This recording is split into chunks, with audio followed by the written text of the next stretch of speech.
ওকে। So আলহামদুলিল্লাহ। আলহামদুলিল্লাহ। বিসমিল্লাহির রহমানির রহিম। আজকে আমরা জনতা ব্যাংকের রুরাল ক্রেডিট অফিসার আজকে 21 তারিখে যে পরীক্ষাটা হচ্ছে সেটা রিটেন ম্যাটের সলিউশন দেখবো। এক্সাম টেকার ছিল আমাদের বিআইবিএম এর। তো আমি এটা সফট কপি অলরেডি প্রোভাইড করেছি, তবে সফট কপিতে অনেক সময় বেটার এক্সপ্লেনেশন দেওয়া সম্ভব হয় না, অর্থাৎ যেহেতু সময় স্বল্পতা থাকে কিংবা লেখালেখির বিষয়টা থাকে। তো এটার জন্য মূলত আসলে ভিডিও ক্লাসটা অ্যারেঞ্জ করা। এর আগে আমরা পেট্রো বাংলার একটা সিরিজ আকারে 3টা ক্লাস নিয়েছি, আলহামদুলিল্লাহ ওটা আপনাদের ভালো রেসপন্স আসছে। তো এই জনতা ব্যাংকের যে আজকের এক্সামটা, এটা আমার 367 নম্বর দেওয়া সলিউশন আর কি। তো এটা আমরা ভিডিও আকারে দেখবো ইনশাল্লাহ, ডেফিনেটলি স্মার্ট অ্যাপ্রোচ। আচ্ছা, আমরা তাহলে ভিডিওটা একটু অফ করে দিই যেহেতু এটা সমস্যা করছে। ওকে, দেখেন প্রথম প্রশ্নটা বলা আছে, if the price of sugar falls by 2.5%, a person can buy 9 KG more of sugar for taka 1260 then before. If the price had risen by 12.5%, how much sugar would he have bought for the same sum? আচ্ছা, এই একই question সুগারের জায়গায় onion দিয়ে এসেছিল আপনার security printing corporation Bangladesh লিমিটেডে 2022 সালের অ্যাসিস্ট্যান্ট ম্যানেজার পদে। তো এটা সলিউশন আমি দিয়েছিলাম। তো এখানে যে কাহিনীটা হচ্ছে, কাহিনীটা কি? সাপোজ আপনি একটা দোকান থেকে চিনি কিনেন, একটা নির্দিষ্ট মূল্য আপনি প্রদান করেন তাদের, এবং তারা একটা নির্দিষ্ট অ্যামাউন্ট চিনি দেয়। কিন্তু দেখা গেল একটা সার্টেন টাইম পরে গিয়ে চিনির দামটা 2.5% কমে গিয়েছে। তাহলে আপনি আগেও যত টাকা দিতেন এখনো তত টাকা দিচ্ছেন, যেহেতু চিনির দাম কমে গিয়েছে। তাহলে দোকানদারের উচিত আপনাকে সেই যতটুকু কমলো টাকাটা সেটা ব্যাক দেওয়া, তাই না? তো দোকানদার কি করে, সে খুবই চালাক। সে কি করে, ওই টাকাটা সে আর ব্যাক দেয় না, সে টাকাটা না ব্যাক দিয়ে টাকা সমমূল্যের চিনি ব্যাক দেয়। সেটা কত? এখানে প্রশ্নে 9 কেজি বলা হয়েছে। যে 1260 টাকা আপনি আগেও দিতেন, এখনো দিচ্ছেন, যেহেতু চিনির দাম 2.5% কমে গিয়েছে, তাহলে সেটা আপনাকে 9 কেজি পরিমাণ চিনি এক্সট্রা দিচ্ছে। এটা একটা condition. And the second condition is, if the price had risen by 12.5%, অর্থাৎ চিনির দাম কমার পরিবর্তে যদি 12.5% বৃদ্ধি পায়, তো সেক্ষেত্রে আপনি কতটুকু চিনি কিনতে পারবেন।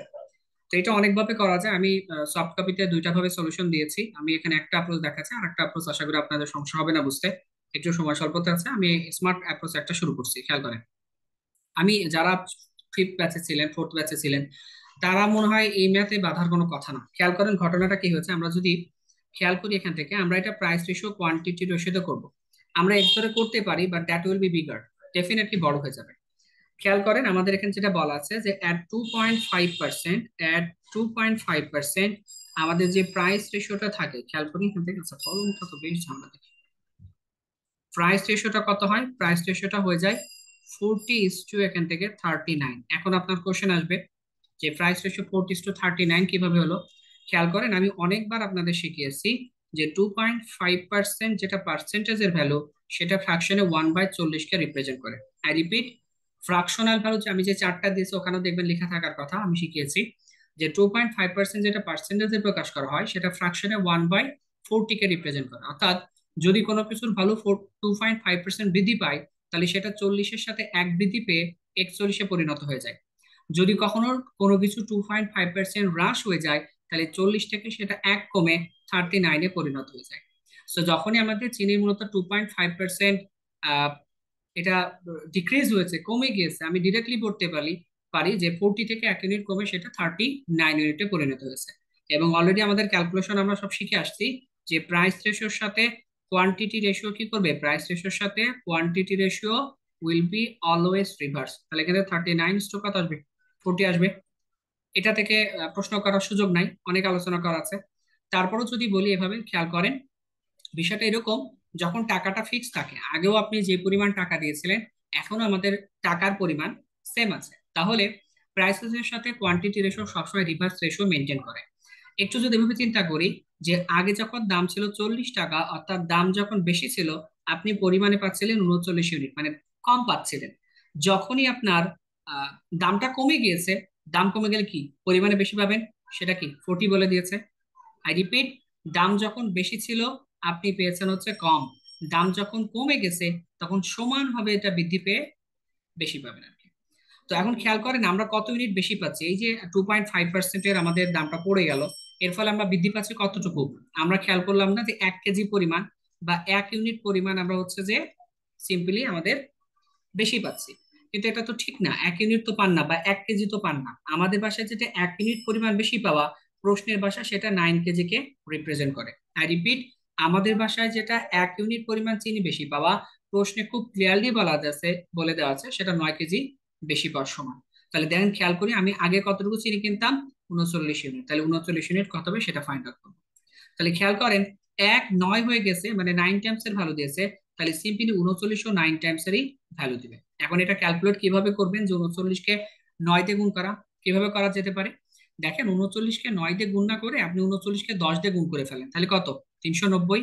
একবার তো আপনি একটু বেশি নিয়ে ফেলছেন না, তো সেটা একটু বিয়োগ করে দেন, তাহলে সিম্পলি বলা যাবে কত, 300 এখান থেকে 51 আসছে, তাই না?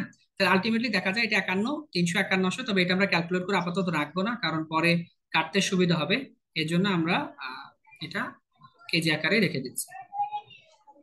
তাহলে প্রথম কন্ডিশন পাওয়া শেষ, যে আপনি আসলে পূর্বে অর্থাৎ দাম বৃদ্ধি পাওয়ার আগে একটু খেয়াল করবেন, দাম বৃদ্ধি পাওয়ার আগে কত পাইতাম, এই যে 39 ইউনিট, মানে সেটা কত, 351 কেজি চিনি পেতাম। আপনি যে 40 ইউনিট বের করতেন, 4 9 36, মানে 360 কেজি চিনি এখন পাচ্ছেন। তাহলে দেখেন কন্ডিশন কিন্তু ঠিক আছে, দাম বৃদ্ধির আগে 339 কেজি, আর দাম বৃদ্ধির পরে 40 ইউনিট, মানে 360 কেজি, অর্থাৎ 9 কেজি যে ডিফারেন্স, আগে 351 কেজি পেতেন, এখন 360 কেজি পাচ্ছেন, সবকিছু ঠিকঠাক।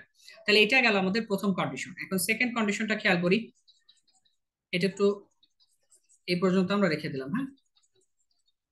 এখন বোর্ডটা তো ছোট, কি করা, এখানে চাইলেই তো আর আসলে লিখতে পারছি না।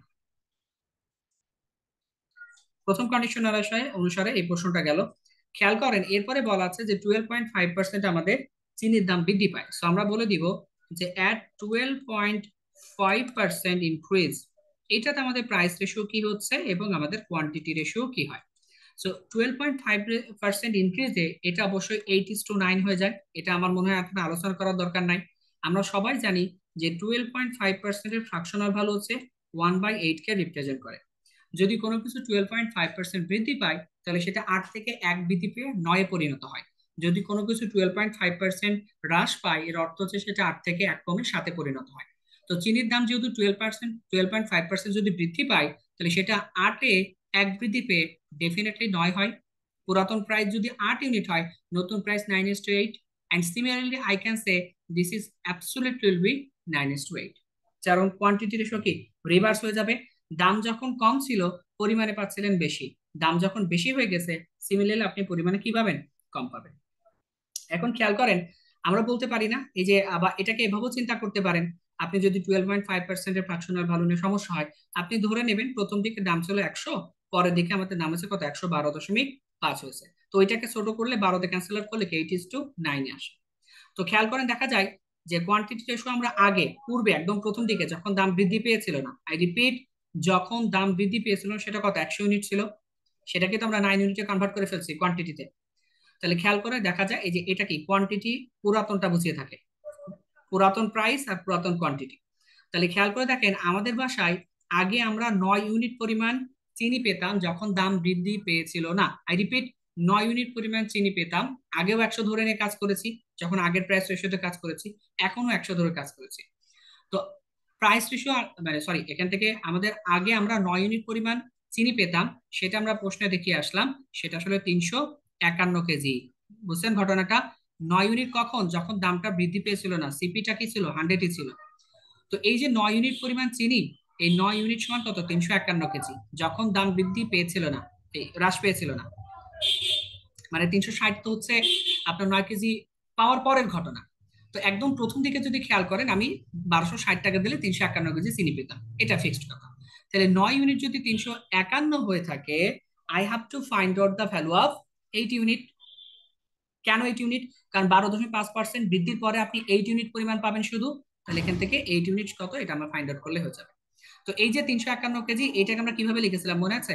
এটাকে আমরা লিখেছিলাম হচ্ছে 39 গুণিত এখানে 9 আকারে। তো দেখেন ক্যালকুলেশনটা সহজে কিভাবে করা যায়। 9 কি হয়ে গেছে, 39 টাইমসের ভ্যালু দিয়েছে, 9 39 টাইমসের ভ্যালু দিয়েছে, তাহলে 8ও সিম্পলি 39 টাইমসের ভ্যালু দিবে। তো এটাকে ক্যালকুলেট করলে আমরা দেখতেই পাচ্ছি, আমরা যেহেতু ক্যালকুলেশন করছি অলরেডি, 312 কেজি হবে এই প্রশ্নের উত্তর। বা 39-কে 10 বার গুণ করবেন, সেটা 390 দিবে, ওখান থেকে 78 বিয়োগ করলে সেটা 312 কেজি এই প্রশ্নের উত্তর হবে। তো আশা করি এই প্রশ্ন এটা নিয়ে কোনো সমস্যা নাই। দ্য বিগেস্ট ঝড় হচ্ছে, অবস্থা সেরকম। আমি এটাকে একটু পজ করি, তারপরে শুরু করি।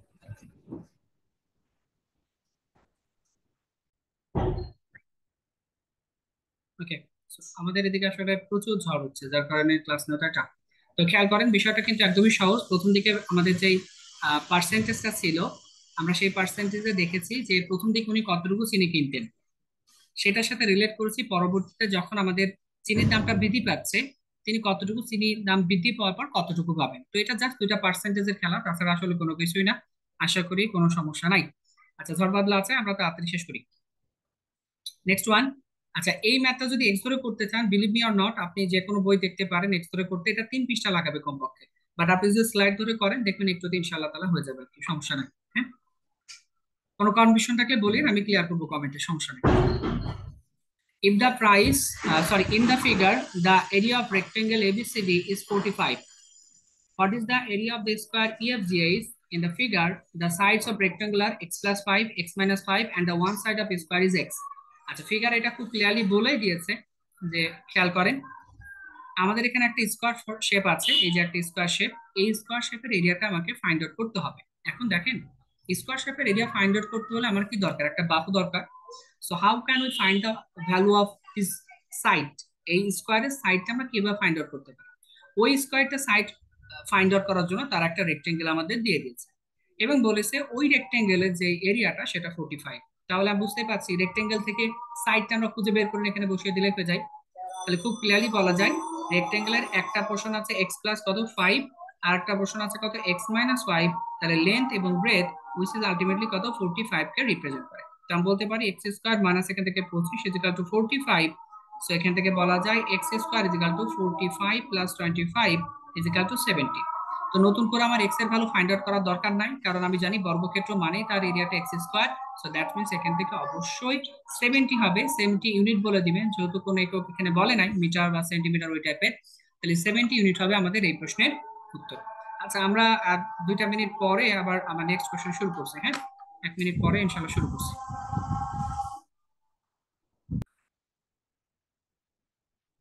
So next question, a man invested a sum at a certain rate of interest on a simple interest and he got 60% more amount after 8 years. If he invests at a 9600 at the same rate of interest, then find the total interest he would get after 4 years. তার মানে খেয়াল করেন, প্রথম কথা হচ্ছে এখানে খুব clearly বলা আছে যে 9600 টাকা সে ইনভেস্ট করবে, সেম রেট। এখন রেটটা কত সেটা কিন্তু বলা নাই, সো এই রেটটা আপনাকে প্রথম ফেজ থেকে খুঁজে বের করতে হবে, এন্ড সেকেন্ড ফেজে এই রেটটা মূলত অ্যাপ্লাই করা লাগবে। তো এই ম্যাথ চাইলে অনেক বড় ভাবে করা যায়, আমি সফট কপি দিয়েছি, দেখবেন 2 লাইন সর্বোচ্চ 1 লাইনও করা যায়। এটা খুব স্মার্টলি করা যায়, আমি একটু খেয়াল করলে দেখা বিষয়টা। দেখেন, আমি খুব ক্লিয়ারলি এখানে বলে দিব যে এখানে প্রিন্সিপাল ইস টু ইন্টারেস্টটা কত। প্রিন্সিপাল ইস টু ইন্টারেস্ট আমরা মানে চট করে বলে দিতে পারবো যে এটা আমাদের 5:3। এখন প্রশ্ন হচ্ছে প্রিন্সিপালের সাথে ইন্টারেস্টের রেশিওটা 5:3 কিভাবে বলি। দেখেন, বলা আছে a man invested a sum at a certain rate of interest on a simple interest and he got 60% more amount after 8 year। তাহলে 8 বছরে যে ঘটনা হয়েছে, যে 60% বলতে কি রিপ্রেজেন্ট করে, কোন কিছুর 60% বলতে পার্সেন্টেজ যেটা 60%, ফ্র্যাকশনে সেটা 3/5 কে রিপ্রেজেন্ট করে। এখন 60% মোর অর্থ হচ্ছে কি, আপনি 5 ইউনিট আসলে ইনভেস্ট করেছিলেন, ওখান থেকে আরো 3 ইউনিট যুক্ত হয়ে 8 বছর পরে আপনি কি পেয়েছেন, 8 বছর পরে আপনি মোট 8 টাকা পেয়েছেন। আই রিপিট, খেয়াল করেন, আপনার ইনভেস্টমেন্ট ছিল 5, আপনি যদি বলে থাকেন যে 60% মোর, দ্যাট মিনস 5-এ 3 বৃদ্ধি পেয়ে সেটা 8/5-এ পরিণত হয়েছে। তো এটাকে আরো সুন্দর করে বলা যায় যে যতটুকু বৃদ্ধি পাবে সেটা টোটাল তো ইন্টারেস্ট, তাই না? ইন্টারেস্ট ছাড়া তো আর কিছু না, যতটুকুই বৃদ্ধি পাক না কেন সেটা আমাদের ইন্টারেস্ট। সো খুব ক্লিয়ারলি বলা যায়, আমার ইনভেস্টমেন্ট যদি 5 ইউনিট থাকে, 60% বৃদ্ধির অর্থ হচ্ছে ওখান থেকে 3 ইউনিট পরিমাণ আমাদের ইন্টারেস্ট আসে। সো খুব ক্লিয়ারলি বলা যায় যে প্রিন্সিপাল যদি 5 অনুপাত হয়ে থাকে, ইন্টারেস্ট অবশ্যই আমাদের 3 অনুপাত। এখন রেট অফ ইন্টারেস্ট বা আর এই জিনিসটা কি বলেন তো? রেট অফ ইন্টারেস্ট আর বলতে বোঝায় 100 টাকার 1 বছরের সুদ কত সেটাকে আর বলা হয়। আই রিপিট, 100 টাকার 1 বছরের সুদ কত সেটাকে মূলত বলা থাকে আর। তো খেয়াল করেন, আমি যদি খেয়াল করি আমার সুদ আসছে কয় টাকা, সুদ আসছে হচ্ছে 3 টাকা। কয় টাকা ইনভেস্ট করতে হচ্ছে এর জন্য, 5 টাকা ইনভেস্ট করতে হচ্ছে। 5 টাকা ইনভেস্ট করে আমি সুদ পেয়েছি আমাদের 3 টাকা সাপোজ ধরেন। আমি আর বলেছিলাম 100 টাকার 1 বছরের সুদ। তো এই যে টোটাল সুদ সেটা আপনি কয় বছরে পেয়েছেন? 8 বছরে। তার মাত্র 1 বছরের সুদ দরকার, তার মানে কি 8 দিয়ে ভাগ করে দিব। আমি কিন্তু ওইটাই করছি যে, আর আপনারা যে ফর্মুলা লিখেন যে আই সমান পি এন আর, আপনি যে ফর্মুলাটা লিখেন ওইটাই কিন্তু আমি ম্যানুয়ালি করছি, যে R is equal to definitely I by কত, পি গুণিত এন, সেটাই করেছি। যে 3 টাকা আমি ইন্টারেস্ট পেয়েছি by investing 5 টাকা, and that has taken 8 years, and I have to convert it in 100. So এটা যদি আমরা পার্সেন্টেজটা চেষ্টা করি, তাহলে 5 আর 4 40, 40কে এটা ক্যান্সেল আউট করলে কত, 2.5 আসে। 2.5 কে 3 দিয়ে গুণ করলে মোটামুটি 7.5% আসে। তো এই যে 7.5% আসলো, সেটা কি আমাদের রেট অফ ইন্টারেস্ট? তাহলে অনেক ঝামেলা না করে আমরা রেট অফ ইন্টারেস্টটা কিন্তু এভাবে এখান থেকে ফাইন্ড আউট করতে পারি। এখন প্রশ্নে যেটা বলা হয়েছে যে এই যে রেট আপনি পেলেন, 7.5% রেটটা পেলেন, এই রেটে 9,600 টাকা হচ্ছে 7.5% রেট অফ ইন্টারেস্টে 4 বছর ধরে আপনি কি করবেন, বিনিয়োগ করবেন। তো সেক্ষেত্রে আপনার বিনিয়োগটা কি বলে, রেট অফ ইন্টারেস্টটা কত আসে, মোট ইন্টারেস্টটা কত, সেটা আমাকে এখান থেকে ফাইন্ড আউট করতে হবে। তো এটাকে ক্যালকুলেশন করলে হয়ে যায়। সিম্পলি কিভাবে করতে পারেন, এই যে দুইটা শূন্য এখান থেকে পার্সেন্টেজের জন্য ক্যান্সেল আউট হয়ে যাবে, আর 4 7 28 কত, 30, তাহলে 30 গুণিত এখান থেকে 96 গুণ করলে আপনি এখান থেকে উত্তর পেয়ে যাবেন। তো এটা সহজে কিভাবে গুণ করা যায়, প্রথমত আপনি মানে এভাবে চিন্তা করতে পারেন, 100কে 30 দিয়ে গুণ করে নেন, তাহলে কত আসবে, 30, 3,000 চলে আসবে। কিন্তু আপনার তো মানে 100 বার 30কে গুণ করতে বলি নাই, 96 বলছি, 96 বার বলছি, তাহলে আরো 4 বার বাদ দিয়ে দিব, অর্থাৎ 3 4 12, 120 বাদ দিয়ে দিলে 2880 টাকা আসবে। এখান থেকে এই প্রশ্নের উত্তর। সো বলা আছে কি যে find the total interest you get after 4 years. তাই 4 বছর পরে সে যদি 7.5% রেট অফ ইন্টারেস্ট ইনভেস্ট করে থাকে, তাহলে ডেফিনেটলি হি উইল গেট 2880 টাকা as interest. Next question, A is faster than B, and B is what, 24 kilometer. The sum of their speed is 7 kilometer per hour, and sum of times taken by them is 14 hours. So then what is the speed of a kilometer per hour? আচ্ছা, এই প্রশ্নটা আগেও কোথাও এসেছে, আমার খেয়াল নাই সঠিক, তবে এই প্রশ্ন রিপিট কোশ্চেন। এটা প্রথমত আপনি চাইলে 10 সেকেন্ডে করতে পারেন, আবার যেহেতু রিটেন ম্যাথ একটু লেন্থি করেও করা যায়, আমি দুটাই দেখাচ্ছি। প্রথমত আমরা হিট অ্যান্ড ট্রায়াল কনসেপ্টে অ্যাপ্লাই করব, যেটা আসলে এমসিকিউ এর জন্য বেটার। খেয়াল করেন এখানে স্পিডটা কত বলছে, 7 কিলোমিটার পার আওয়ার। ফাইন, এটা কিন্তু দুজনের কম্বাইন্ড স্পিড। তো যেহেতু দুজনের কম্বাইন্ড স্পিড, এটাকে আমরা স্প্লিট করব আমাদের সুবিধা মতো বা আমাদের সাধ্য মতো এটা আমরা স্প্লিট করে নিব। ফাইন, তারা দুজন কতটুকু হাঁটতেছে, 24 কিলোমিটার হাঁটতেছে, এবং তারা এই যে টাইমটা নিচ্ছে সেটাও আমরা একটা স্প্লিট করার চেষ্টা করব। দেখেন 7কে আমরা অনেকভাবে স্প্লিট করতে পারি, কিন্তু আমরা স্প্লিট করবো কত বলেন তো, 4 + 3। কেন? কারণ কন্ডিশন ম্যাচ করানোর জন্য। আমি সবগুলো কন্ডিশন দেখাচ্ছি না, একটা নিয়ে দেখাচ্ছি যেটা উত্তর। তো এখান থেকে খুব ক্লিয়ারলি বলা যায় যে আমাদের যে স্পিডটা কত আছে, সরি ডিস্টেন্সটা কত আছে, 24। আমরা জানি যে, আচ্ছা একটা মিনিট, হ্যাঁ কেউ একজন নক করছে, আমি এটা একটু ইয়া করে দিয়ে আসি, একটা মিনিট ওয়েট করবেন।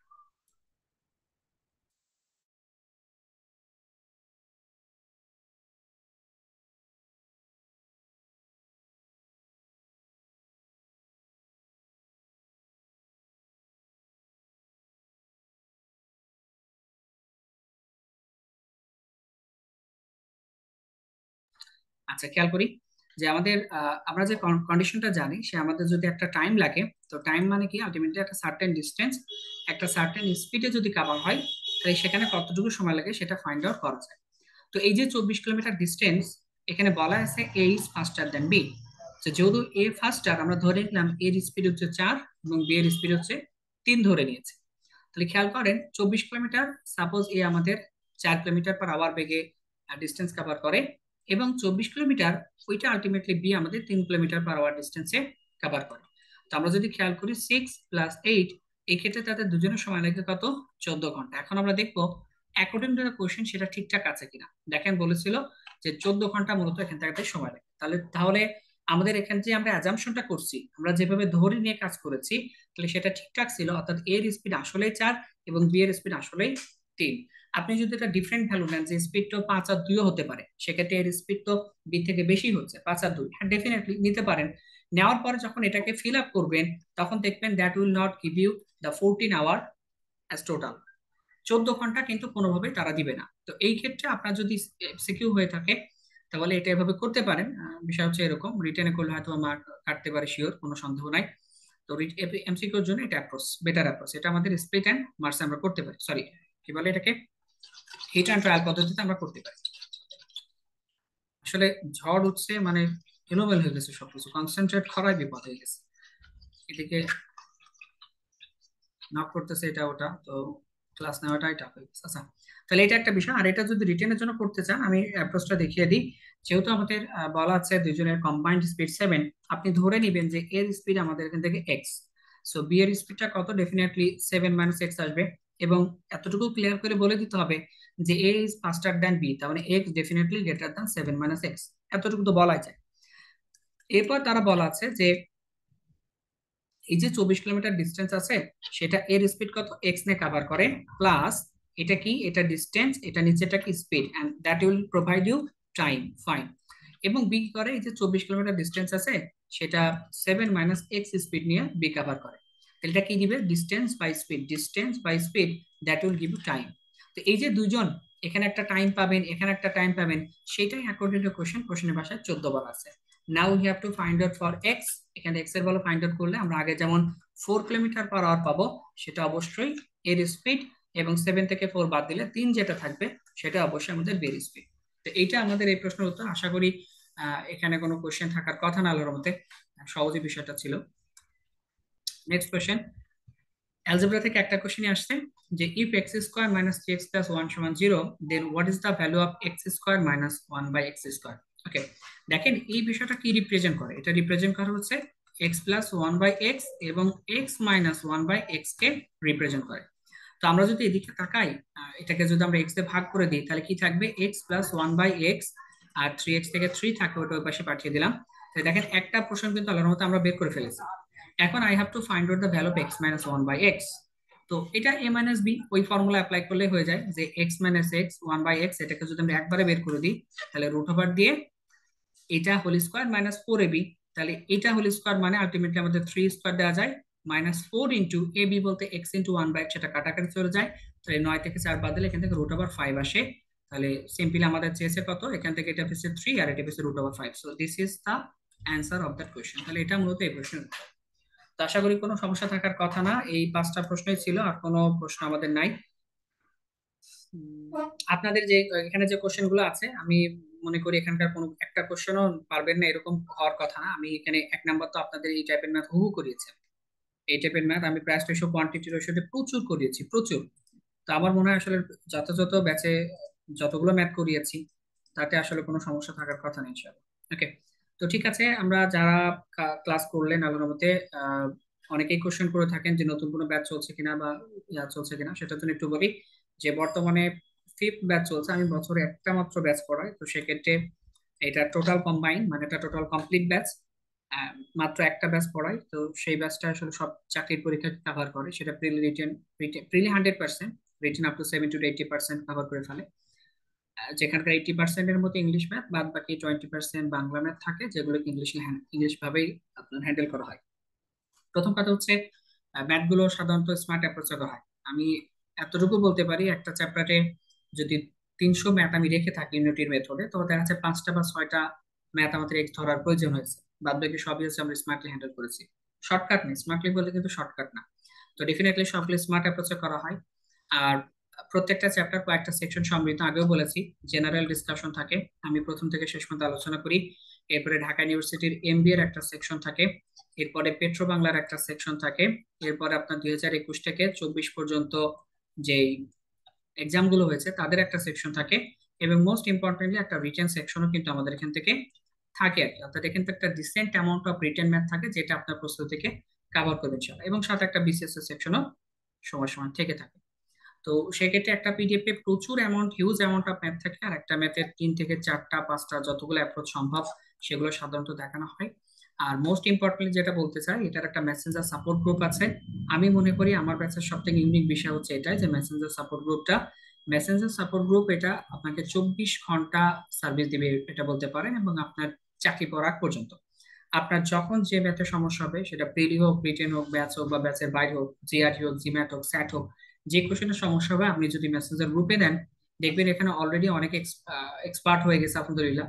তো তারা আপনাকে এটা সলিউশন করে দিচ্ছে, আর তারা করে দিক বা না দিক, আমি দেখা যাচ্ছে একটা নির্দিষ্ট সময়ে দিনের একটা নির্দিষ্ট সময়ে আমি সাধারণত আপনাদের সমস্যাগুলো নিয়ে বসি, যে কার কোথায় হলো বা স্মার্টলি হ্যান্ডেল করতে পারতেছেন কি পারতেছেন না। তো এটা হচ্ছে বিষয়। আর কোনো সমস্যা থাকলে অবশ্যই জানাবেন কমেন্টে যে এটা বুঝতে পারি না বা এই টাইপের কথাবার্তা। এই বছরে আর কোনো ব্যাচ আসবে না, নতুন ব্যাচ ষষ্ঠ ব্যাচ আসতে পারে ইনশাল্লাহ আগামী বছরের ফেব্রুয়ারি মাসে। একটাই ব্যাচ পড়ায় সাধারণত, একটাই সাধারণত সকল চাকরি বিষয়টাকে কভার করে থাকে। আচ্ছা, আর পেট্রো বাংলার যে সেশন গুলো দিয়েছি, 3টা সেশন, ওগুলো দেখবেন। কম্বাইন্ড 10 ব্যাংকের একটা দিয়েছে, 10 ব্যাংকের একটা দিয়েছে, ওটাও দেখবেন। তো ঠিক আছে, আলহামদুলিল্লাহ, ক্লাস এখানে আমরা শেষ করে দিচ্ছি। সামনে ইনশাল্লাহ নতুন যখন এক্সাম হবে সেগুলো আমরা আবার ভিডিও ক্লাস আকারে নেওয়ার চেষ্টা করছি। তো ঠিক আছে, সবাই ভালো থাকেন। আলহামদুলিল্লাহ, আসসালামু আলাইকুম রহমতুল্লাহ।